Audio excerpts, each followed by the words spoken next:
Startsignalet er nu givet til start 46. Det er Inge Busbjerg og Ullerup skal sætte. Line Bakke start 47 var klar ind på banen og Sydøstland start 48. Herlev Rønnes.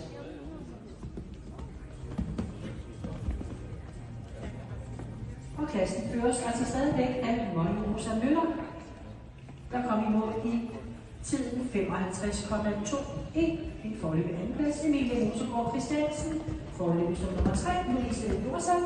Foreløbig nummer 4, Nicoline Bo Rasmus. Og ind på en foreløbig 5. plads, der har vi Maja Dalsgaard.